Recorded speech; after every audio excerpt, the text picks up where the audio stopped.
Going? Okay, no, pan too fast. Welcome to StorybookLand, everyone. My name is Marianne, and we're aboard Katrina. Together, we're going to visit a miniature world of fairy tales, recreating some of Walt Disney's famous motion picture classics.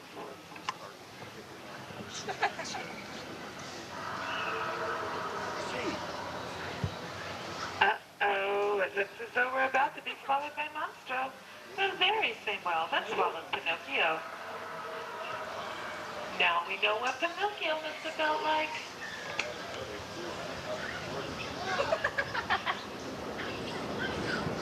The darkened area above our heads is where Pinocchio lit the fire that caused Monstro to sneeze so hard, he sneezed his tail right off.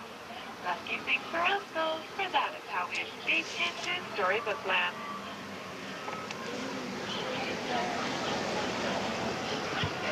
Off to our right and on the island are the houses of the three little pigs.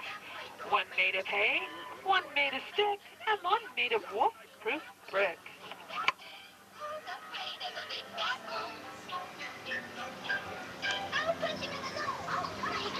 Through the bridge and on our left is the old English village of Alice in Wonderland. On the water's edge is the old mill where Alice did her daydreaming. Back behind the trees is a thatched roof cottage. In the center, you see a teeny church with genuine stained glass window. Right here on the water's edge is a little burrow. That's the home of White Rabbit Esquire. Through that very hole, Alice fell on her way to Wonderland.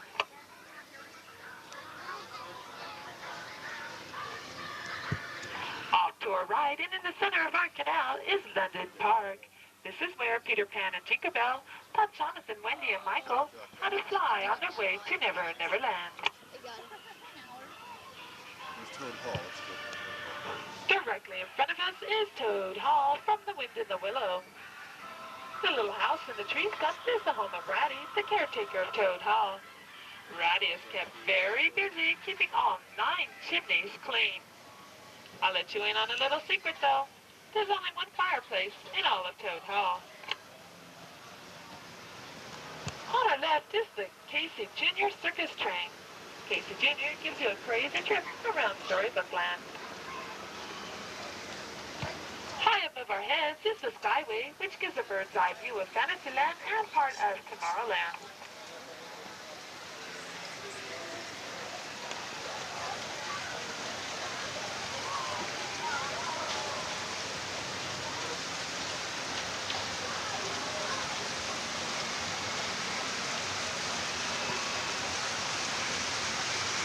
Through this shadowy cave is the Black Forest, the home of Snow White and the 7 Dwarfs. I've been told that the Wicked Witch came through this very cave in her search for Snow White.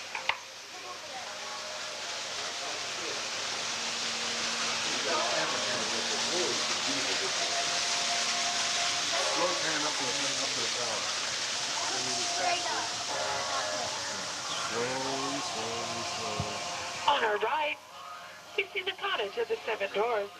Back behind the cottage at the foot of the hill is the front entrance to the jewel mine, where the 7 Dwarfs were carved and long.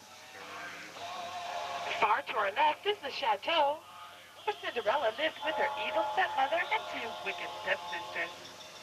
High atop the hill is the castle where Cinderella attended her first ball. Halfway down the hill on the stony bridge is the pumpkin that was once Cinderella's carriage. Prince Charming came through this French village looking for the girl who lost her glass slipper.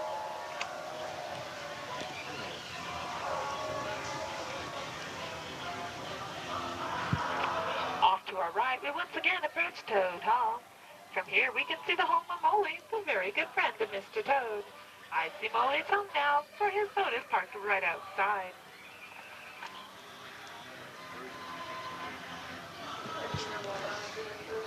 On our left is the giant patchwork quilt inspired by the story Lullaby Land. This giant quilt is made of a variety of desert plants and flowers, and it's held together by the giant white stitches. All the plants and trees here at Storybookland are real and actually living. They've just been miniaturized by a very special process.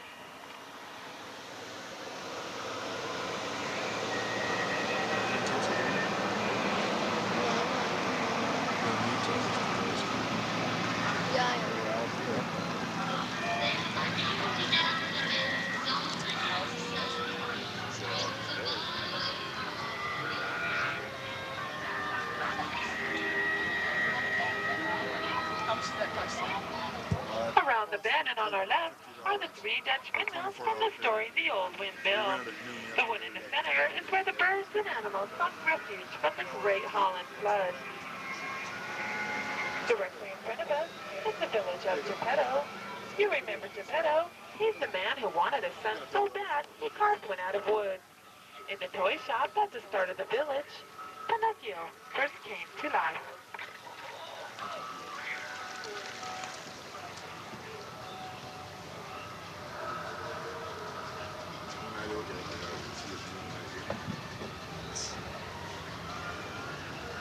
Ahead to our left is a tunnel that leads to a place we call Never Never Land.